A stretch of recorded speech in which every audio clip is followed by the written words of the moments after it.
Bueno, buenos días, bienvenidos a nuestro primer bloque. Continuamos con nuestro primer bloque de este segundo día, nuestro sexto curso prerural, Soluciones Prácticas a Problemas Frecuentes. Es un orgullo para mí presentar a nuestro siguiente conferencista, el doctor Francisco Viera Molina, además de ser médico de la Universidad Nacional, ahora ya intensivista, graduado de Cuidado Crítico de la Universidad de La Sabana. Fue durante muchos años miembro de la Junta de la ANI Regional Centro, entonces es un orgullo y una invitación nuevamente. Bienvenido a su casa, doctor Francisco, bienvenido, y el doctor Francisco nos hablará sobre accesos vasculares centrales en el contexto de urgencias. Entonces, doctor Francisco, es suyo el espacio. Muchísimas gracias por la invitación.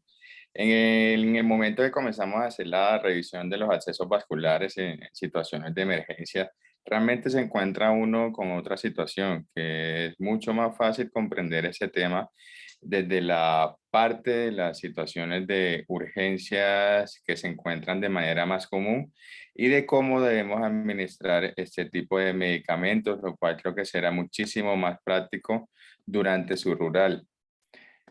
Por eso la charla va a cambiar un poco el título y va a ser Administración de Medicamentos en Situaciones de Emergencia. Ya le damos inicio. Entonces, ese sería el tema. En la introducción lo que vamos a ver es que conocerán ya ustedes el sistema de triaje colombiano. Lo que nos vamos a enfocar son las enfermedades de triaje 1 y de triaje 2. Triaje 1 son aquellas que requieren atención inmediata, las que tienen un riesgo vital, riesgo de mortalidad inmediata y requieren una atención de entrada prioritaria. Es al paciente que se le debe dar atención vital en ese momento. El triaje 2 es una condición clínica que puede evolucionar hacia el deterioro e incrementar el riesgo de muerte, y esa no debe superar los 30 minutos. Estas van a ser, digamos, que nuestras principales enfermedades que vamos a ver. El perfil epidemiológico, fue muy difícil encontrar algo realmente sobre qué es lo que vemos en urgencias en Colombia. Ese es un estudio de San José, acá en Bogotá. Realmente no encontré en la parte rural cuáles son los motivos de consulta frecuente. En cada rural es diferente, especialmente dependiendo del clima, de cuántos metros sobre el nivel del mar se encuentre y qué tan violenta sea la zona.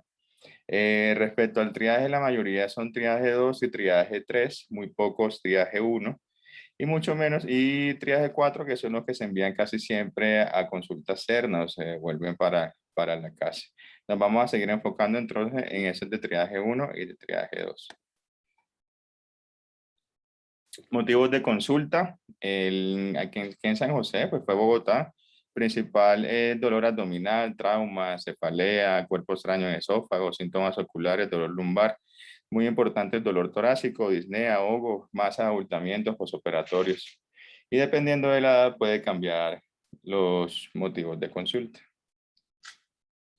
Respecto a cuál es el diagnóstico final o cuáles son los diagnósticos principales, eso depende de, digamos, el rastreo que se le haga. Ese documento lo encontré fue de la atención prehospitalaria que se hace en Bogotá, de cuáles son las consultas que ellos atienden antes de que el paciente ingrese al servicio de urgencias.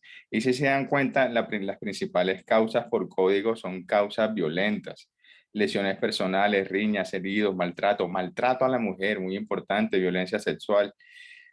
Y los siguientes son accidentes de tránsito. Entonces, ¿qué debemos tener aquí de mucha importancia y relevancia? Que nos vamos a encontrar con muchísimo trauma. Y lo otro es dolor torácico y eventos respiratorios, que es algo muy importante para el abordaje inicial. De esos traumas, entonces se encuentran, son 10 muy inespecíficos, si se dan cuenta, son los que casi nunca terminan con un número, sino los que terminan como en X o en cero, que al final terminan siendo inespecíficos. Como vemos nuevamente, entonces traumas o síntomas y signos anormales clínicos son por los que los tiene la división en el CRU y la atención prehospitalaria acá en Bogotá. Nuestra charla en qué se va a enfocar entonces. Lo primero, ya digamos que el paciente que más inconvenientes podrían tener en el servicio de urgencias es el paciente que presenta sangrado. El paciente con sangrado o un trauma severo. Se va a ser el primero que vamos a ver. Después vamos a ver qué precauciones importantes deberíamos tener el paciente que presenta síndrome coronario agudo o un paro cardíaco, paciente que convulsiona, paciente con código rojo, paciente con anafilaxia. Y hay algunos apartes que son muy frecuentes, que son los pacientes de trauma ocular, disnea, y el paciente con ACV. Eso realmente no los vamos a revisar a profundidad, sino que generalmente se van a tratar como vamos a ver a esos pacientes anteriores. Primero, entonces, el paciente con trauma. El paciente con trauma, inicialmente no se les olvide nunca eso, el ABCDE, controlar la vía aérea, la respiración, la circulación. Luego evaluar el déficit neurológico y finalmente hacer la exposición completa del paciente para hacer la revisión secundaria. ¿Qué nos recomienda la TLS? Lo primero es tener 2 accesos periféricos de alto calibre. De alto calibre, ¿qué nos recomiendan ellos? Accesos entre 14 hasta 16 Gauss, más o menos, que es casi, que probablemente es lo que tengamos general en nuestras instituciones. Siempre intentar evitar los catéteres 20, 22 o de un calibre más alto, dado que esos van a tener un radio menor, que ya vamos a ver cómo impacta en el flujo de los líquidos de nuestros pacientes, o en caso de que requieran hemoderivados. El segundo paso, que es un poco más complejo y con el cual no contamos en todas las instituciones, incluso en instituciones de tercero o cuarto nivel no se cuenta, es el acceso intraóseo. La importancia del acceso intraóseo es algo que es un dispositivo generalmente que es comercial, que vienen listos, no es en el momento pertinencia de la charla de cómo se realiza ese acceso. Como tercer, digamos, vía de acceso es el acceso venoso central, que es un acceso realmente que en urgencias generalmente no es usado hasta que vemos que ya hay la necesidad, la complejidad y probablemente un traslado a la unidad de cuidado intensivo pronto.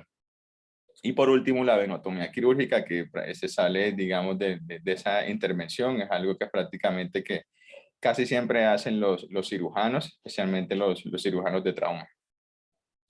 ¿Qué es la ley de Hagen-Poiseuille y por qué es importante? Es una ley de flujo de líquidos, en la cual les quiero mostrar cómo el flujo, que es la Q, es directamente proporcional al radio a la cuarta potencia y es inversamente proporcional a la longitud. ¿Por qué es importante eso? Porque con eso determinamos cuál va a ser nuestro mejor acceso vascular para cada paciente. Y es eso práctico en la vida real. Esos doctores hicieron ese estudio realmente para ver si esa ley es práctica en la clínica, haciendo la medición de los flujos en diferentes catéteres dependiendo tanto de su radio como de su longitud. Y lo que podemos ver, tal cual como la ley nos lo dice, es que a medida que el radio de nuestro catéter aumenta, el flujo también va a aumentar, sea flujo a través de gravedad o el flujo a través de presión. Se ve cómo pasamos, por ejemplo, con un catéter venoso central proximal, que con un radio de 18, el cual además de ser un radio corto, presenta una longitud extensa, el flujo con gravedad es de 29, con presión de 79, y cómo cambia con un catéter más grueso, un catéter 14, con una longitud muchísimo menor, pasa con gravedad a ser de 236 mililitros por minuto, con presión a 384 mililitros por minuto. Es decir, entre el radio de nuestro catéter sea mayor, y la longitud sea menor, el flujo con el que apliquemos nuestros líquidos va a ser mayor, sea por gravedad o compresión. Hay incluso campañas hospitalarias para mejorar los accesos venosos en el servicio de urgencia, especialmente en esos pacientes con trauma. Como esto fue con un letrero que pusieron en un hospital de Reino Unido para intentar mejorar eso, Como nos dicen, mire, comparen, para influir un litro de líquido comparando un catéter 18 con un 20, eso nos gana muchísimo tiempo y eso puede salvar vidas, es decir, nos puede salvar 2 vidas de 23 o 4 de 47. ¿Y qué es lo que cambia ese tiempo entre elegir un catéter o el otro? Realmente no es nada. Puede ser, lo ponen acá solamente como que Gordon Ramsay cocine un filete o algo así, y era lo que ponían todo el servicio de urgencias para recordar que el paciente con trauma es mejor que tenga un catéter 16 o un catéter 18 comparado versus un catéter 20. Respecto a los catéteres intraóseos, cuando no tenemos un catéter, digamos, periférico que sea a nuestra orden, lo que se encontró ese estudio es que en el departamento de emergencia, pues, donde tiene ese catéter, es mucho más rápido implantar un catéter intraóseo que un catéter venoso central, lo cual nos va a hacer ganar muchísimo tiempo. Aquí vemos los colores de los catéteres. Generalmente acá en Colombia el catéter 16 sigue siendo así como ese color grisáceo transparente. El 18 verde. Esos deberían ser los que nos tenemos que aprender para nuestro rural y nuestra rutina diaria e intentar evitar en esas situaciones de emergencia el resto de catéteres, que son el rosado, el azul y el amarillo, que son de un calibre menor. La vena de elección, la que los enfermeros llaman la vena fácil, realmente es la más fácil de coger, pero es la que recomiendan utilizar, que es cualquier vena de la fosa antecubital. Recordar que posteriormente, cuando podamos retirar los abscesos, que el paciente haya mejorado, la intención será retirar esa vena, dado que tiene un altísimo riesgo de presentar flebitis química. Dolor torácico. ¿Qué es muy importante en el dolor torácico? Ninguno está exento de terminar trabajando en un rural que te sea de cuarto nivel. Y en los cuartos niveles es posible que en algún momento les toque un paciente con síndrome coronario agudo, elevación del ST, que sea llevado a hemodinamia de manera inmediata o prioritaria. ¿Qué pasa con esos pacientes y qué es importante? Que es un dato que toca tener en cuenta. La comparación de las guías de 2002 a 2017 con la recomendación 1 se prefiere el acceso radial para ingresar en hemodinamia, por lo tanto, todas las venas que estén cerca del radio no hay que utilizarlas.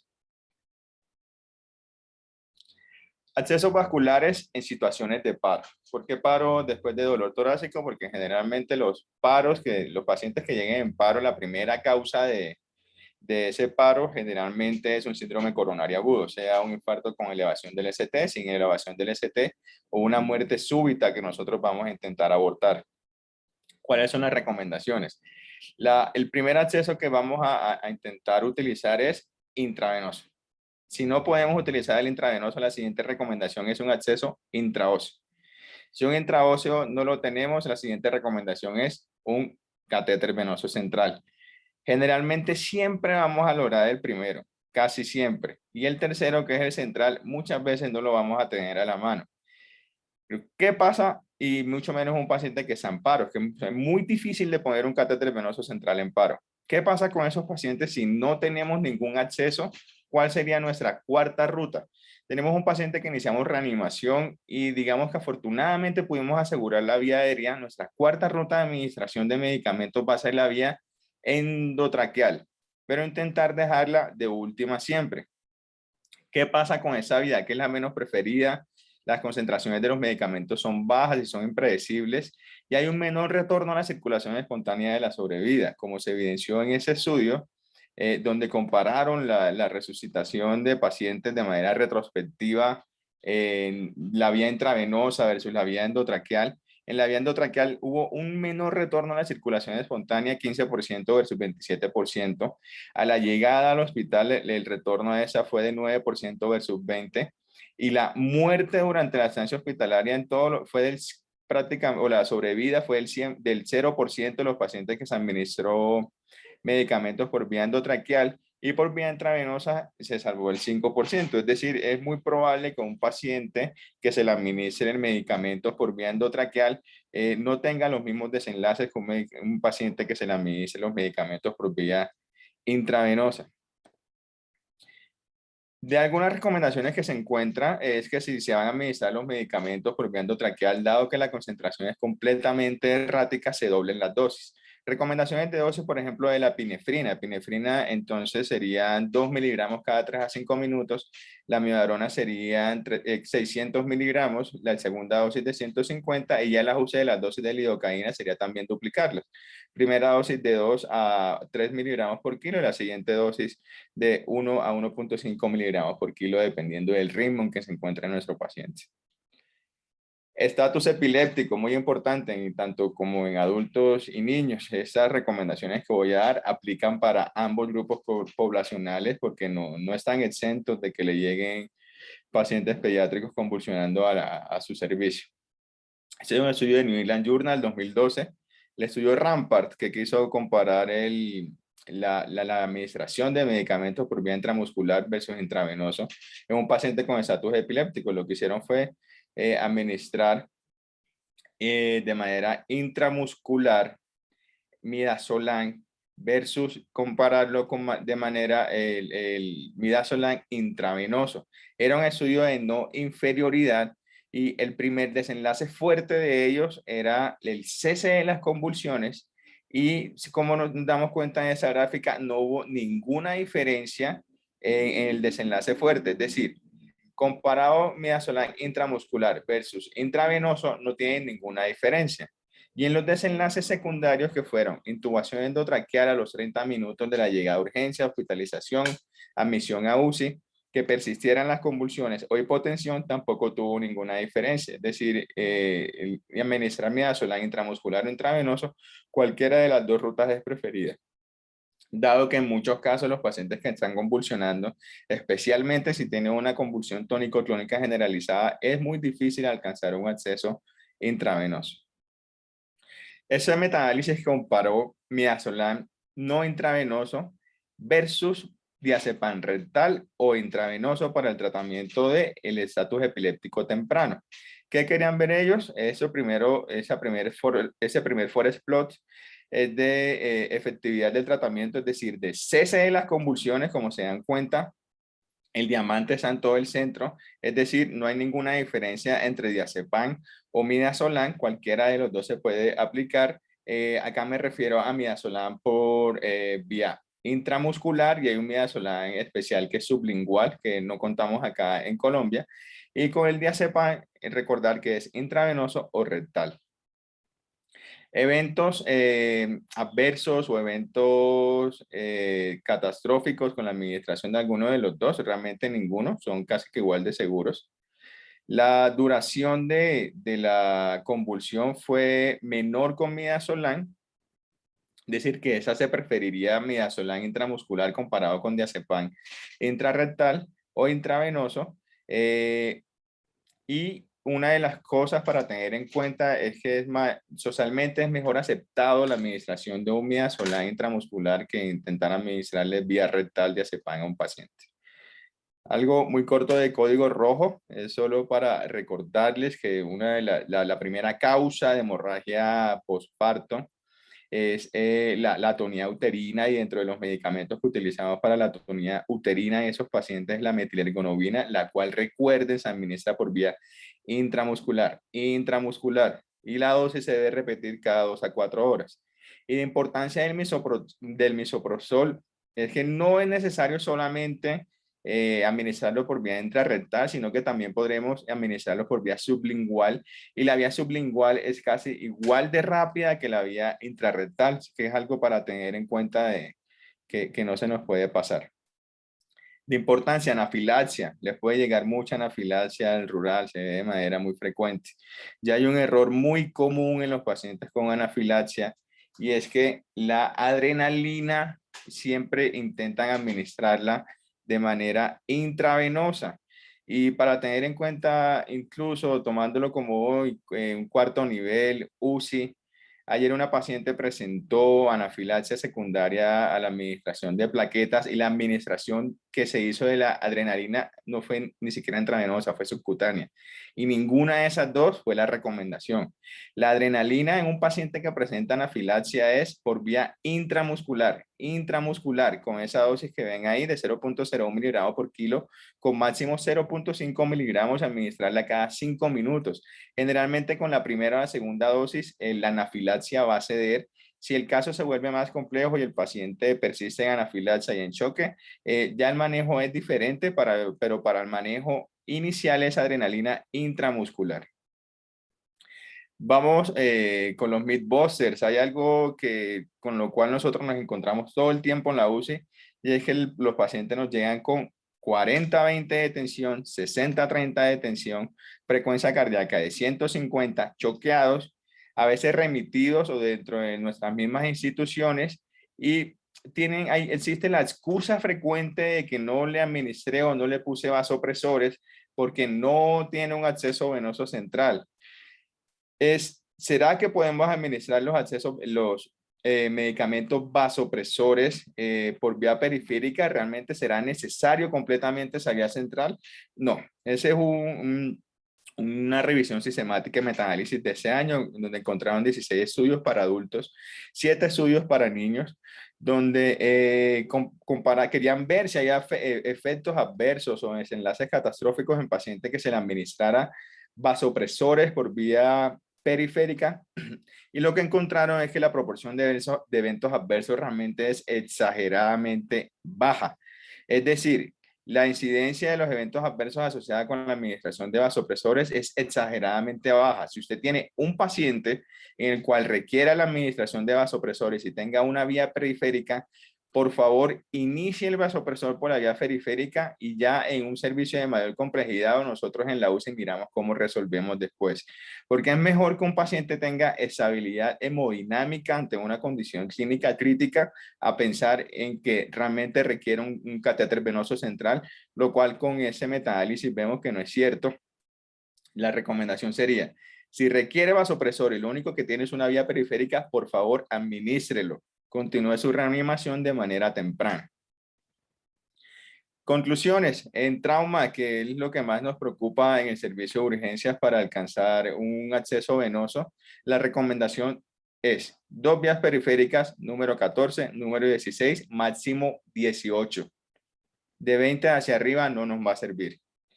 Se prefiere la vía intravenosa en un paro cardíaco. Si no tiene vía intravenosa, la única administración puede ser vía orotraqueal, por favor, doble las dosis. Si tiene un paciente en estatus epiléptico y no tiene acceso venoso, por favor, administre el midazolam por vía intramuscular.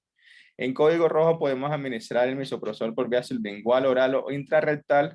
Recordar mucho, por favor, que en anafilaxia administrar la adrenalina por vía intramuscular, no intravenosa, no subcutánea, intramuscular. Y que sí se puede administrar los vasopresores por vía periférica. Muchísimas gracias.